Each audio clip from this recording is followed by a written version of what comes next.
Hello friends, welcome to my YouTube channel dear madam.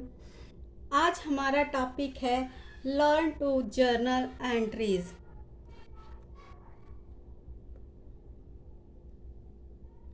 Learn to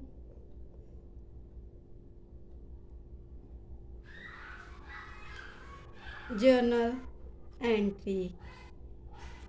journal entry को समझने से पहले हमें ये पता होना चाहिए कि अकाउंट्स कितने टाइप्स के होने चाहिए। इससे पहले वीडियो में हमने अकाउंट्स के ऊपर डिस्कस करा था कि अकाउंट्स क्या होता है और अकाउंट्स के कितने कितने क्लासिफिकेशन होते हैं। तो अकाउंट्स क्या होता है, मैं फिर भी आपको एक बार फिर से क्लियर कर दूं कि लास्ट वीडियो में हमने यह सब क्लियर कर लिया था, लेकिन फिर भी मैं आपको रफली एक बारी बता देती हूँ कि अकाउंट्स होता क्या है। अकाउंट्स क्या होता है, कोई भी बिजनेस जो लेन देन करता है वो मॉनेटरी वैल्यू में होता है। जो मॉनेटरी वैल्यू में लेन देन किया जाता है उससे अकाउंट्स में नोट्स किया जाता है, ताकि हम आगे चलकर कभी भी उसे देख सकें कितना प्रॉफिट हुआ है, कितना लॉस हुआ है। साल के एंड में हमें सब कुछ ये देखना पड़ता है कि हमारे बिजनेस में कितना प्रॉफिट हुआ है, कितना लॉस हुआ है। ये सब हमें अकाउंट्स के ज़रिए पता लगता है। तो आइए, types of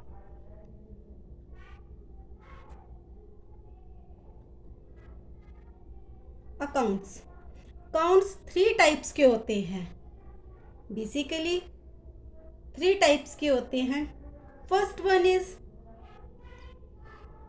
personal account and second is real account and third is nominal account. Last video में मैंने आपको बताया था कि पर्सनल अकाउंट्स में कौन कौन से अकाउंट्स आते हैं, कौन कौन सी एंट्रियाज आती हैं। रियल अकाउंट में कौन कौन से अकाउंट्स आते हैं, नॉमिनल अकाउंट्स में कौन कौन से अकाउंट्स आते हैं। जो रूल होते हैं वो इन्हीं अकाउंट्स के, personal account, real account, nominal account, इन्हीं के बेस होता है। रूल्स ऑफ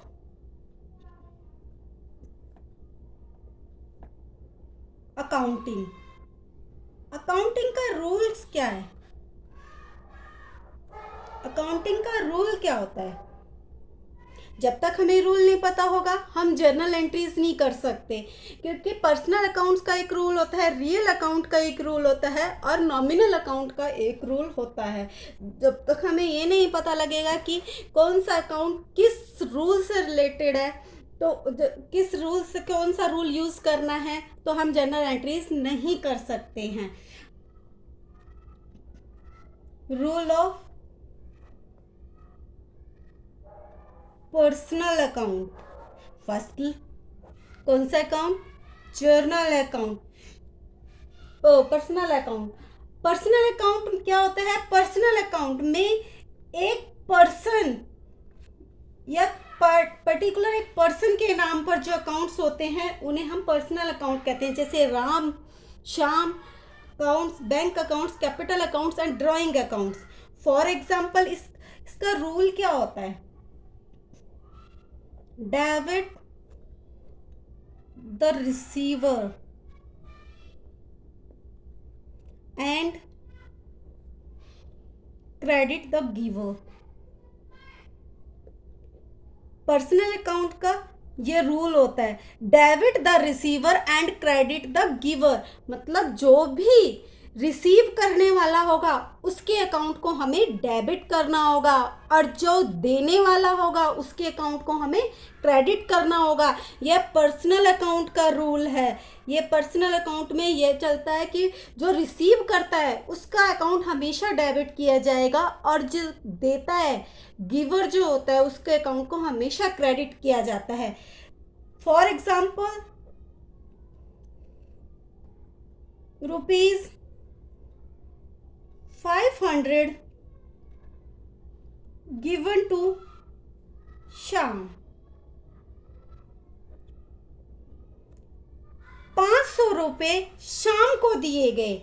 अब इसमें कौन कौन से अकाउंट हो रहे हैं? ये बिजनेस से पैसा जा रहा है। एक तो कैश अकाउंट इफेक्ट हुआ होगा क्योंकि दिया जा रहा है। 500 रुपए दिए गए, किसको दिए गए? शाम को।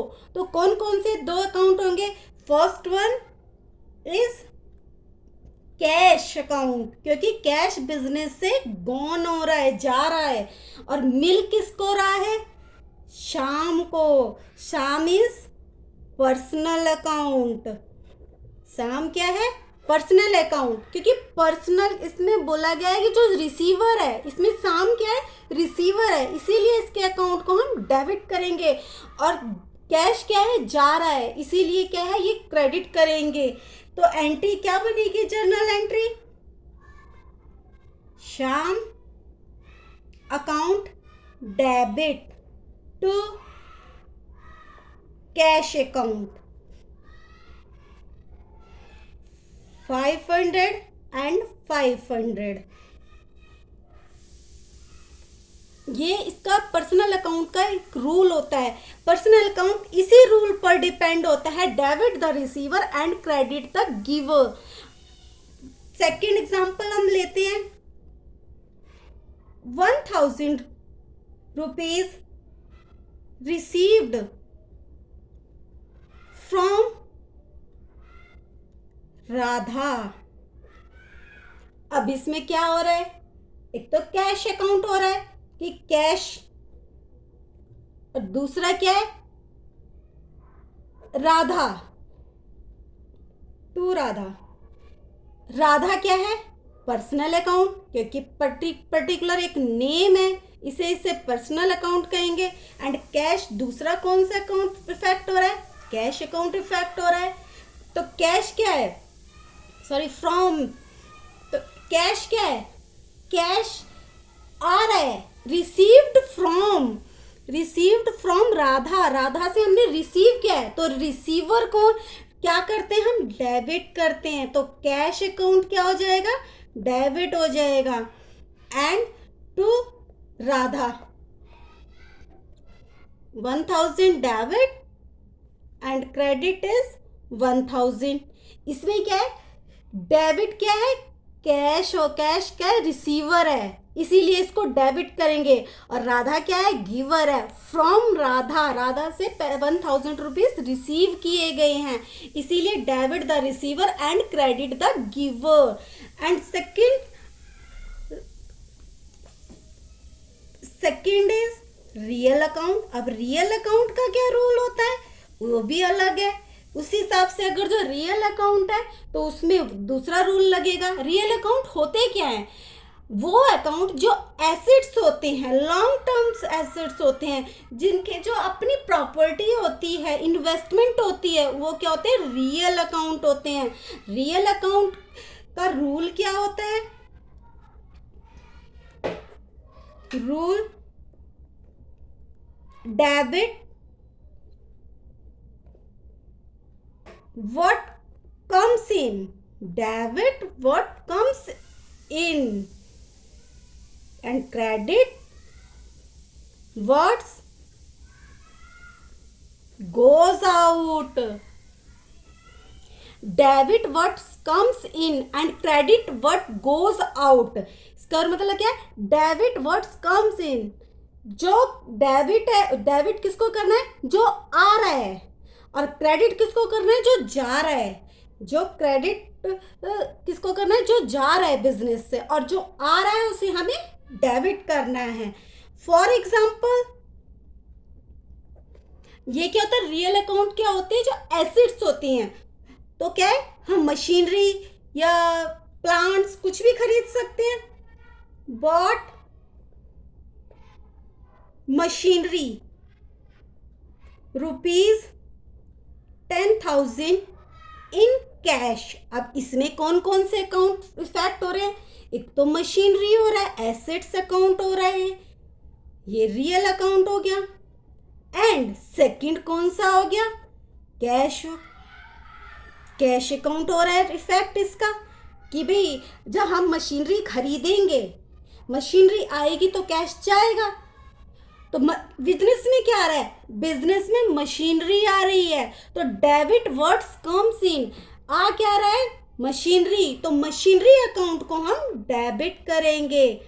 Machinery account debit to cash account, 10,000 debit में चला जाएगा बैलेंस एंड 10,000 क्रेडिट में। हर एंट्री का डबल इफेक्ट होता है, इसीलिए इसे हम दोहरा लेखा प्रणाली बोलते हैं। हर एंट्रीज का डबल साइड इफेक्ट पड़ेगा, एक डेबिट में पड़ेगा तो एक क्रेडिट में पड़ेगा। अब मशीनरी क्या है, मशीनरी आ रही है तो इसलिए हमने इसे डेबिट कर दिया। और कैश क्या है, credit what goes out, cash क्या है, जा रहा है, गोज आउट, तो हमने कैश को क्रेडिट कर दिया है। इससे क्या होता है कि जो हमारे बिजनेस में जो चीज आ रही है उसे हम डेबिट करेंगे और जो चीज जा रही है उसे हम क्रेडिट करेंगे। ये रियल अकाउंट में होता है। नेक्स्ट क्या आता है हमारा, नॉमिनल अकाउंट। नॉमिनल अकाउंट, अब नॉमिनल अकाउंट क्या होता है, नॉमिनल अकाउंट वो होता है जो एक्सपेंसेस और लॉसेस से रिलेटेड होते हैं, उन्हें हम क्या बोलते हैं, नॉमिनल अकाउंट। सारी एंट्रीज जो एक्सपेंसेस और लॉसेस से रिलेटेड होती हैं कि क्या इनकम है और क्या वो लॉस है, तो वो सारी चीज़ें क्या हम नॉमिनल अकाउंट में लेके जाते हैं। नॉमिनल अकाउंट का रोल क्या होता है, डेबिट द एक्सपेंसेस, मीन्स जो भी एक्सपेंसेस होंगे उनको हमें डेबिट ही करना है। सारे एक्सपेंसेस, जो भी एक्सपेंसेस होते हैं बिजनेस में, वो क्या है, उसे हमें डेबिट करना होगा। And credit the income, income या गेन, और जो भी हमारी इनकम होगी उसे हम क्या करेंगे, क्रेडिट करेंगे। अगर जो हमें ये रूल लर्न है तो हम इजीली हम जर्नल एंट्रीज कर सकते हैं, क्योंकि जब हमें ये पता होगा कौन सा अकाउंट डेबिट में जाएगा और कौन सा अकाउंट क्रेडिट में जाएगा, तो हमें जर्नल करने में आसानी हो जाती है। डेबिट द एक्सपेंसेस, जितने भी एक्सपेंसेस हो उन्हें सबको डेबिट कर देना चाहिए और जितनी भी इनकम हो उन्हें क्रेडिट कर देना चाहिए। For example that is wages paid ₹5,000। अब इसमें नॉमिनल अकाउंट कौन सा है, हम पे क्या, एक्सपेंसेस, वेजेस, वेजेस क्या हो गया, नॉमिनल अकाउंट, वेजेस क्या हो गया, नॉमिनल अकाउंट। और दूसरा कौन सा अकाउंट इफेक्ट हो रहा है, कैश अकाउंट इफेक्ट हो रहा है, क्योंकि जब हमने किसी को वेजेस पे किया होगा, किसी को वेतन दिया गया होगा, तो उसको क्या है, कैश में ही दिया गया होगा या फिर बैंक से दिया होगा, मॉनेटरी वैल्यू में दिया गया होगा, इसीलिए कैश अकाउंट में। तो इसकी एंट्री क्या बनेगी, वेजेस, वेजेस क्या है, हमारा एक्सपेंसेस है, एक्सपेंसेस है, तो एक्सपेंसेस को हम क्या करना है, हमें एक्सपेंसेस को हमें डेबिट करना है। तो क्या करेंगे, wages account debit to credit, किसी के लिए तो ये इनकम हो रही होगी, जिसको भी हम वेजेस पे कर रहे हैं उसके लिए ये इनकम है, तो इनकम को हमें क्या करना है, क्रेडिट करना है। तो टू कैश अकाउंट कितने, 5,000 एंड 5,000 वेजेस क्या है, हमारे लिए बिजनेस के लिए खर्चा है, और जिसको भी हम कैश पे कर रहे हैं या वेजेस दे रहे हैं उसको क्या है, ये एक इनकम है, इसीलिए उसे क्रेडिट करेंगे। सेम एग्जांपल सेकंड इस सैलरीज पेड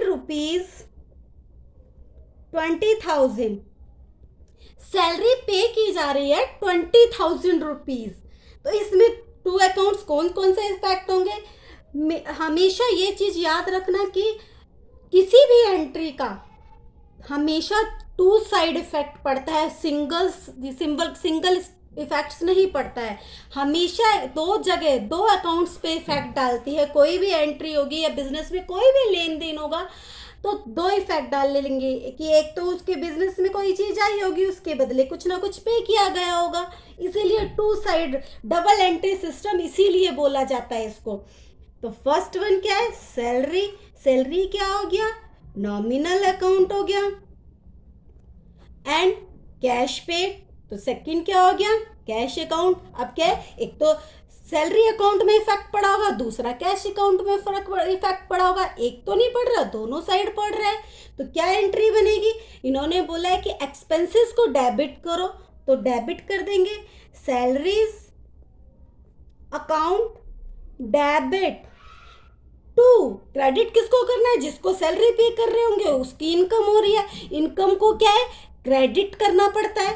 तो टू कैश अकाउंट 20,000 डेबिट हो जाएंगे बिजनेस से और इन 20,000 क्रेडिट हो जाएंगे जिसके पास ये कैश जा रहा है। इसी तरह हम इजीली, अगर हमें ये रूल्स लर्न होंगे तो हम जर्नल एंट्रीज इजीली कर लेंगे, इसमें कोई मिस्टेक नहीं होगी और आसानी से हम हर चीज़ को, सही अमाउंट को सही जगह पर ले जाया जा सकता है। आज के लिए मेरी वीडियो में बस इतना ही, मिलते हैं नेक्स्ट वीडियो में।